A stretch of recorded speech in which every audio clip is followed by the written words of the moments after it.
So the lady we're staying with told us that this cat, I guess, sort of adopted her. Like, she didn't really want a cat, but she's afraid to give it to anybody else because they might just eat the cat.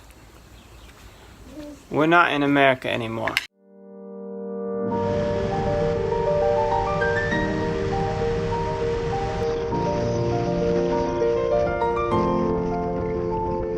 So we left the house at almost 10 o'clock this morning, and now it's like almost 2:15, and we're driving on the bike to visit the school where that girl worked when she first came to Thailand, where her family was. So it's been a good drive. We've got a bit of a time crunch, so we're gonna be back on the road here. We just ate lunch, and it was right there.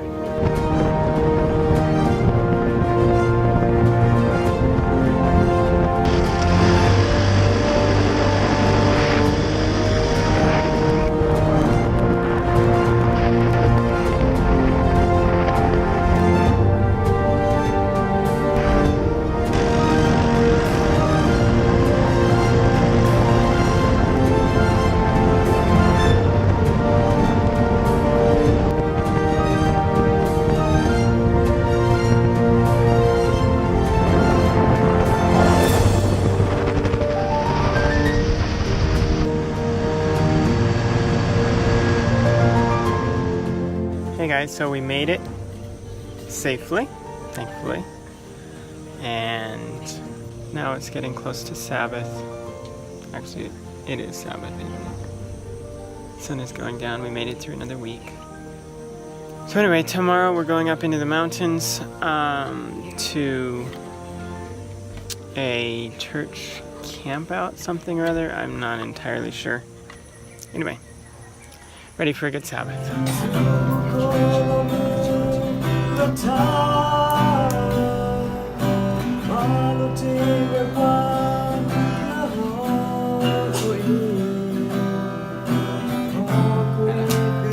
It's Sabbath morning.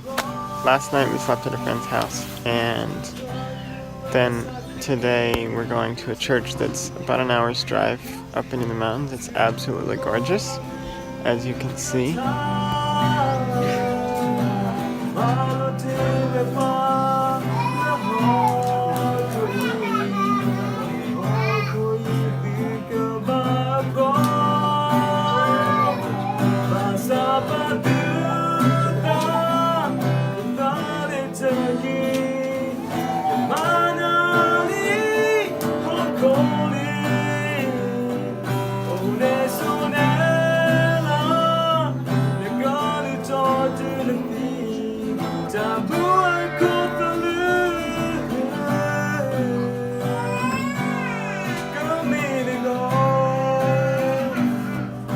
This time we have a question from Katie. Now she's a good friend of ours that is great at asking questions, and she sent us a whole list of them, so if you hear a few more from her, don't be surprised.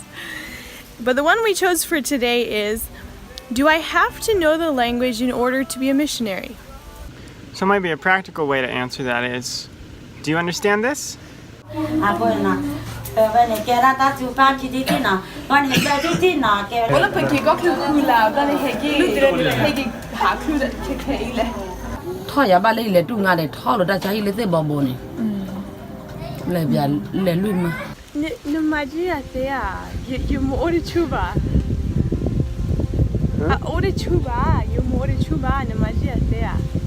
I don't understand.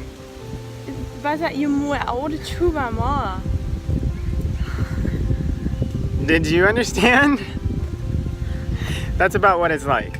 Languages can be a huge barrier, but it can also, if you understand it and can speak it, can also open a lot of doors. Like when I first came to Thailand for the first significant period of time, it was 5 months, which is still short, but I remember going with like Jason or Travis, and we would like go into this Karen village and they would just start talking to the people, and it was like as soon as they started talking, like it was like the doors just kind of opened, not literally, but like you could tell people were open and engaged. But if I just gone up and started talking to them in English, like, what are you gonna do? You know, they can't understand. So it makes a huge difference in what you're able to do ministry-wise, as far as, you know, reaching people's hearts. How can you reach someone's heart when you can't communicate? You may be asking, like, isn't that a huge commitment to take the time to learn the language? Well, it is. But the truth is there's so much more than just the language to reaching somebody. And honestly, the longer you're with a people group, the more you'll understand them in more ways than just their language. And oftentimes, by the time you will have learned the language, that's about the time you will have started being more effective anyway. And really, if you want to reach a people group well, don't plan on just a year or two. It takes a lot longer, not just for them to come to trust you, but just for you to understand them, to be able to meet them in a way that you'll be able to minister to them in the way that they need it. So, do you have to know the language in order to be a missionary? You can be a missionary and you can be beneficial without, if you have a translator. But when people see that you make an effort to learn their language, it shows to them that you really care about them because you're willing to take the time and effort to learn their language, and you're not just making all of them, when there's a lot more of them, learn how to speak to you in your language. So we had a nice time visiting the church up here. It was a special Sabbath. Typical as things go though, it was supposed to start at 10, didn't start till like 11, and we got out about 2. But we had a nice lunch and we're headed back down the mountain.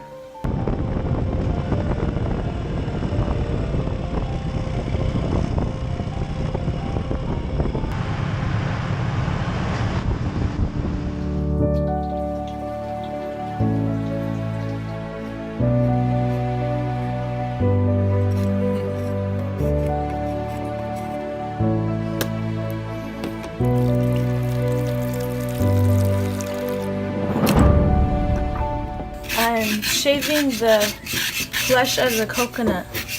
I don't really know how to do this very well, but see, we're getting shredded coconut.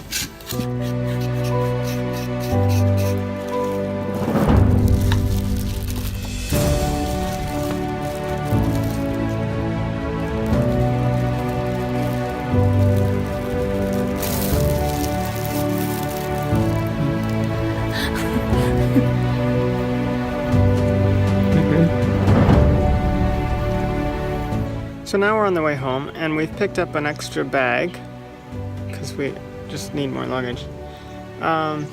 This right here is like gold.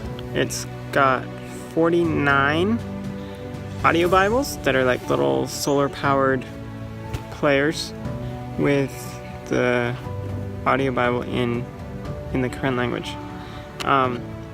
Gail gave them to us, and we're taking them up to Chiang Mai so that another missionary can put music and other sermons and stuff on them for the people in her village. So that's really awesome, and we get the privilege of being the couriers to take it to Chiang Mai.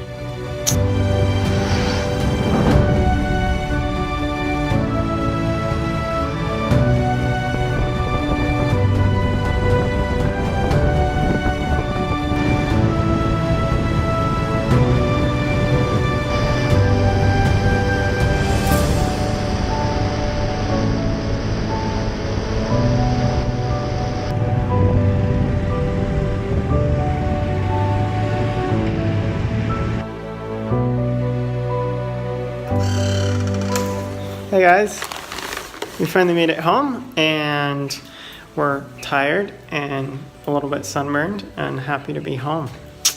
So we're gonna end the vlog right here, and hope you enjoyed watching it. If you did, hit that thumbs up.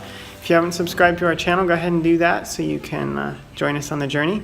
And also you can share with your friends if that's something you think they would enjoy. So anyway, we'll see you next time on Mission Viewfinder. God bless.